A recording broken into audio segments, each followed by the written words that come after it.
আওয়ামী লীগ নিষিদ্ধ করবার অধিকার ওই অবৈধ ক্ষমতা দখলকারীদের নাই। তাদের সে অধিকার কে দিয়েছে? জনগণ দিয়েছে?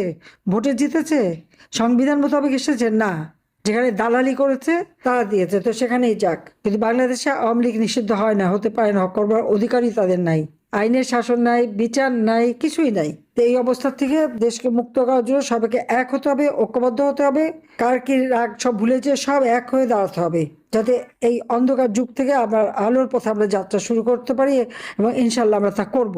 এখন সকলে এক হয়ে এদেশের শ্রমিক, কৃষক, খেটে খাওয়া মানুষ, দিনমজুর সকলকে যোগাযোগ করতে হবে, রিক্সাওয়ালা সকলকে, কারণ কেউ ভালো নাই। জিনিসের দাম বেড়ে গেছে, উৎপাদিত পণ্যেরও মূল্য পায় না, ইন্ডাস্ট্রি বন্ধ, শ্রমিকরা বেকার, কৃষিকাজে সেচ থেকে শুরু করে যা কিছু করতে যাক ওই চাঁদা দিতে হবে, পয়সা দিতে হবে। চাঁদা আর চাঁদাবাজি, দুর্নীতি আর মানুষ খুন, অত্যাচার, লুটপাট, এটাই তাদের কাজ। লুটের মাল কার কার বাড়ি লুট হয়েছে, কে কোথায় লুটের মাল নিয়ে গেছে সেটাও খুঁজে বের করতে হবে। এদের এই নির্যাতনের জবাব দিতে হবে। সেইভাবে সবাইকে তৈরি হওয়ার জন্য আহ্বান জানাচ্ছি। আমার একটা বিশ্বাস আছে যে দিন আসবেই। এভাবে একটা দেশ চলতে পারে না, এভাবে চলতে পারে না। এক বিশ্ব বাটপার গেছে, এখন খাম্বা, গ্রেনেড হামলা, অস্ত্র চোর, আকার বাড়ি, তারা এখন ক্ষমতায়। আরো পোয়া বারো যুদ্ধ অপরাধী, তারা পার্লামেন্টে। কি দুর্ভাগ্য এই দেশের মানুষের, বারবার যখনই একটা উঠে দাঁড়ায় তখনই এরকম একটা চক্রান্তে পড়ে যায়, আর মানুষ কত তাড়াতাড়ি বিভ্রান্ত হয়ে যায় সেটাও আমার অবাক লাগে। তা আমি এটি বলবো যে আজকে এখানে আপনারা প্রচন্ড নির্যাতনের শিকার, জীবন জীবিকার পথই বন্ধ হয়ে গেছে অনেকের, আমি জানি, খুব কষ্টের মধ্যে আছেন। তবে মনোবল হারাবেন না। যখন আমরা কিছু হারাই, হারাবার কিছু থাকে না, তখন তো মনের শক্তিটা ছাড়া আর কিছু থাকে না। আমাদের তাই আছে। আমি, আমার ছোট বোন রেহানা, আমাদের 5টা বাচ্চা, সবাই মামলা দিয়ে সাজা দিয়ে দিয়েছে, কিন্তু কি মামলা হলো আমরা এখন তা জানি না। কারো কাছে কোনো নোটিশও না, কিছু পাইনি, কিন্তু আমরা তো আছি, যে যেখানে ছিলাম সেখানেই। হ্যাঁ, আমি না দেশ ছাড়া, কিন্তু আমি কোথায় আছি তা তো সবাই জানে। তাজ পর্যন্ত সেটা দেখালো না, কিন্তু মামলা দিয়ে ঝটপট সাক্ষী টাকি করে বাস সাজা দিয়ে দিল। ঠিক আছে, সেটাও আমরা দেখে নেব। 600-র উপরে মামলা আছে, অধিকাংশ আবার হত্যা মামলা। তালিকা করে রাখতে হবে। মনে রাখবেন, এই মনের শক্তিটা বড় শক্তি। কারণ আমাদের কথা চিন্তা করেন, যখন বাপ মা ভাই বোন সব হারালাম, ঘর নাই, বাড়ি নাই, রিফিউজি হিসেবে 6 বছর থাকতে হলো।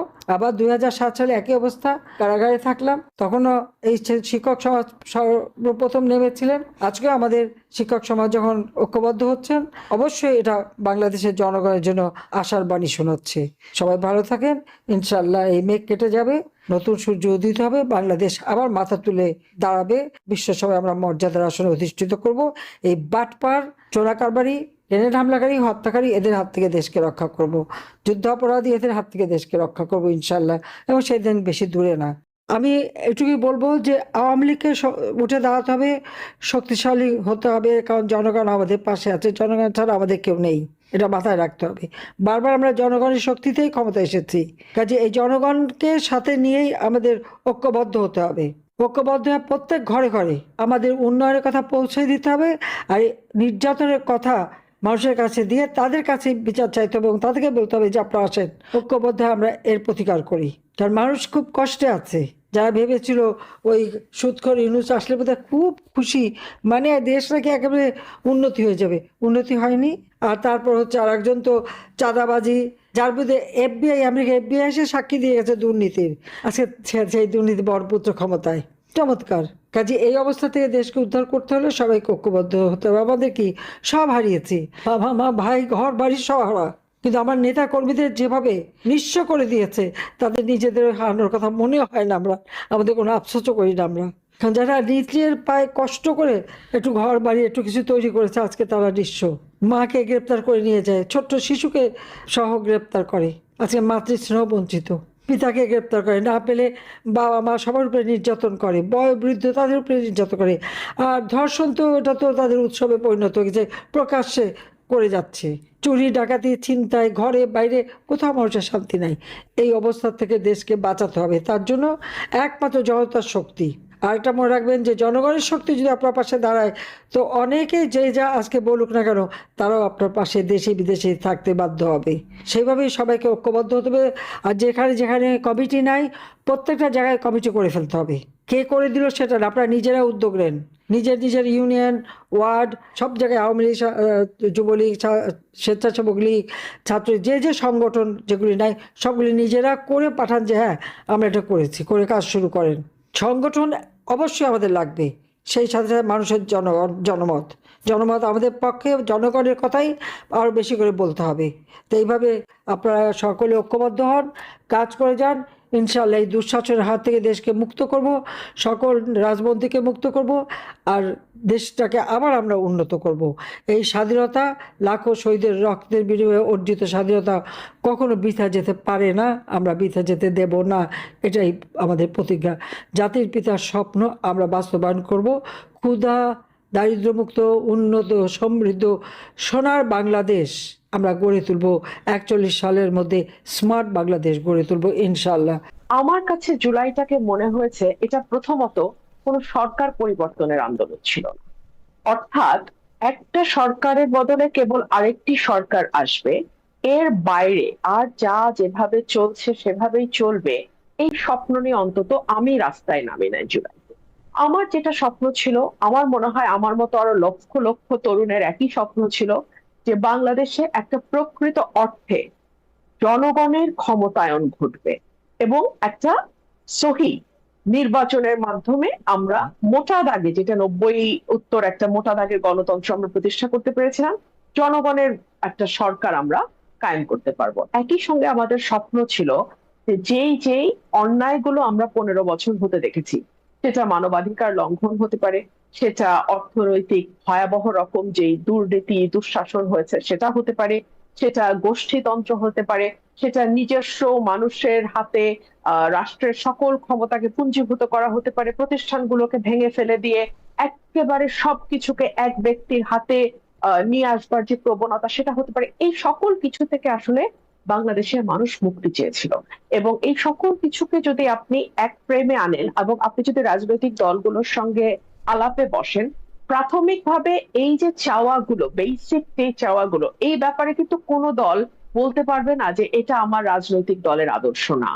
কোনো দল কি বলতে পারবে আমরা ভোট চাই না? কোনো দল কি বলতে পারবে যে আমরা মানুষের অধিকারে বিশ্বাস করি না?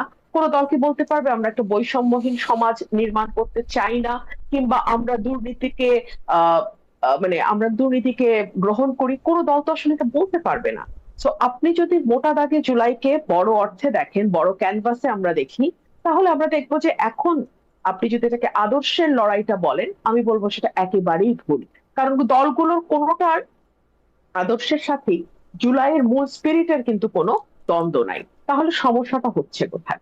সমস্যাটা হচ্ছে, আমরা দেখলাম জুলাই পরবর্তীতে আহ যেই স্লোগানগুলো দেয়ালে লেখা হয়েছিল, যেই স্লোগানগুলো মিছিলে উচ্চারিত হয়েছিল, যেই আওয়াজটা আমরা সাধারণ গণমানুষের মুখে মুখে শুনেছিলাম, সেটা ধীরে ধীরে ধীরে ধীরে ফিকে হয়ে যেতে থাকলো, এবং সেই জায়গাটা দখল করলো মব, সেই জায়গা দখল করলো উগ্রপন্থা, সেই জায়গা দখল করলো মেয়েদেরকে ধীরে ধীরে কোণঠাসা করে ফেলা, সমাজের প্রান্তিক মানুষগুলোর উপরে আরো বেশি কড়া নজরদারি করা। আমরা দেখলাম যে সেই জায়গাগুলো, যেই জায়গাগুলোর স্বপ্ন নিয়ে একজন হেজাব পরা মেয়ের সঙ্গে একজন মানে টপ মানে প্যান্ট এন্ড টি শার্ট পরা মেয়ে পথে নেমেছিল, সেই জায়গাটা আস্তে আস্তে ফিকে হয়ে যেতে যেতে একেবারে নাই হয়ে গেল। তো জুলাইয়ের প্রথম কয়েক মাসের মধ্যে আমরা বুঝে গেলাম, মানে অগস্টের 5 অগস্টের পরে কয়েক মাসের মধ্যে আমরা বুঝে গেলাম যে এই রাজনৈতিক মাঠে নারীদের অবস্থান ভীষণ রকম নাজুক। এই রাজনৈতিক মাঠে একটা মানে বিশেষ গোষ্ঠীর মতের বাইরে যারা ধর্ম এবং রাজনীতিকে ধারণ করে, তাদের জায়গাটা খুব সীমিত। আমরা বুঝে গেলাম এখানে বিভিন্নভাবে সংখ্যালঘু মানুষের জায়গাটা খুব সীমিত। তো আমার মনে হয় না এটার সাথে আদর্শের কোন রকম কোন সংযুক্ততা আছে। জি খালেদ ভাই। বেঁচে পারে না। আমি চট করে শুধু প্রশ্নটা পড়ি, আপনি যেগুলিকে মব বলতেছেন, যেগুলিকে উগ্রপন্থা বলতেছেন, বা সংখ্যা গুরুদের তুষ্টিমূলক রাজনীতি বা অবস্থানের কথা বলতেছেন, বাংলাদেশের বেশিরভাগ মানুষ যদি সেটা চায়, আপনি সেইটা মানে কেন উপর থেকে ঠেকাবেন? মানে আপনার যে দেখার দৃষ্টিভঙ্গি, তার থেকে যদি বাংলাদেশের বেশিরভাগ মানুষের দেখার দৃষ্টিভঙ্গি আলাদা হয়, তাহলে আপনি কেন সেটা মানবেন না? আপনি তো গণতন্ত্রের পক্ষের লোক, আপনি তো চান যে বেশি মানুষের কথাই মানা হোক। একদম তাই।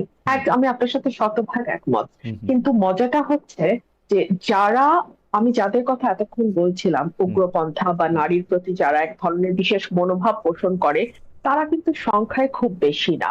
তাদের হইচইটা হয়তো অনেক বেশি, সামাজিক যোগাযোগ মাধ্যমে তাদের প্রেজেন্সটা হয়তো অনেক বেশি, কিন্তু আমি যেটাকে সেইন পলিটিক্স বলি, আমি যেটাকে সুস্থ ধারার রাজনীতি বলি, সেটার সমর্থনকারী মানুষের সংখ্যা বেশি। যদি এটা না হতো তাহলে কিন্তু আহ হয়তো নির্বাচনের ফলাফলটা অন্যরকম কিছু হতে পারতো।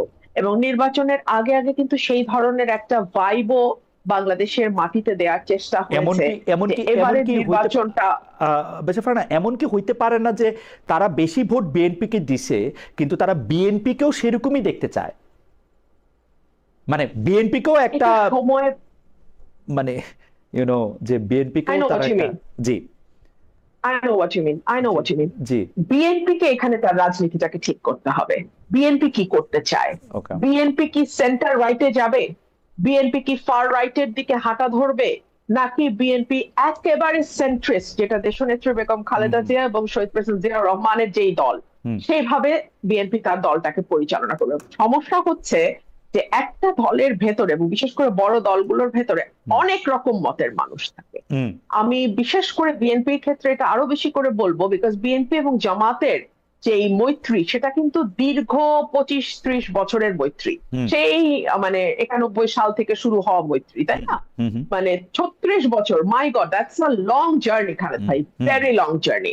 সো এখানে আমি অনেক সময় যখন আমি দলের ভেতরে কাজ করেছি, যখন আমি মিডিয়াতে অ্যাপিয়ার করেছি দলের পক্ষে, তখন আমি কারো কারো আমার ব্যাপারে মন্তব্যে বা আমার ক্রিটিক করতে গিয়ে আমি দেখতাম যে তারা যেভাবে ক্রিটিক গুলো করছে, 5ই অগস্টের পর দেখলাম যে তারা হচ্ছে ম্যাক্সিমাম জামাতের সাপোর্টার। সো এই যে গুপ্ত বিষয়টা, এটা তো কেবলমাত্র যে আওয়ামী লীগের মধ্যে ঢুকে গেছে বা আওয়ামী লীগের মধ্যে ঢুকেছিল তার তো না, এটা বিএনপির মধ্যে আছে, হয়তো অন্যান্য পলিটিক্যাল বড় পার্টি তো আর তেমন নাই।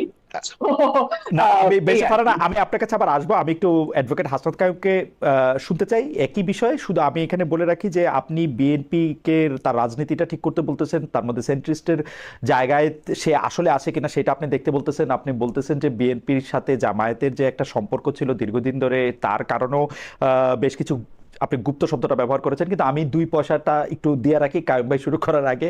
আমি দেখছি যতক্ষণ পর্যন্ত বিএনপি স্বাধীনতার কথা, বাংলাদেশের 71 সালের কথা, তাদের দলের প্রতিষ্ঠাতা জিয়াউর রহমানের মুক্তিযুদ্ধ অবদানের কথা যত বেশিবার বলে, বা বাংলাদেশের স্বাধীনতার যে বিভিন্ন সিম্বল প্রতীক এগুলি আছে না, এগুলির কথা বললে তারা বেশি নিন্দা ঝড়ের মধ্যে পড়ে। কিন্তু তারা তো আবার কিছুটা জামায়াতে ইসলামের পক্ষে, বা যারা বাংলাদেশে বেশি ধর্মাশ্রয়ী দলগুলির পক্ষে যারা কথা বলে, তারা অনেক তালি বা বাহবা পায়। তো সেই ক্ষেত্রে মানে আমি জানি না বিএনপি তার রাজনীতিটা আসলে কিভাবে ঠিক করবে, বা বিএনপি রাজনীতিটা আসলে কি হবে। খালেদ ভাই, এখানে এখানে এখানে দেখেন, রাজনীতির দুটো ধারা আমি মোটা দাগে বুঝি। একটা হচ্ছে আইডেন্টিটি পলিটিক্স, আরেকটা হচ্ছে welfare politics. Welfare politics is always very very difficult. আপনাকে সেবা দিতে হবে, মানে 15 দিন যাবৎ ঘরের বাড়িতে চুলা জ্বলবে না, 12 ঘন্টা ইলেকট্রিসিটি থাকবে না। এটা নিয়ে আমরা আসি বেরসা ফারানা, যে মানে আমি জাস্ট ওই জায়গাটাতে বলছি।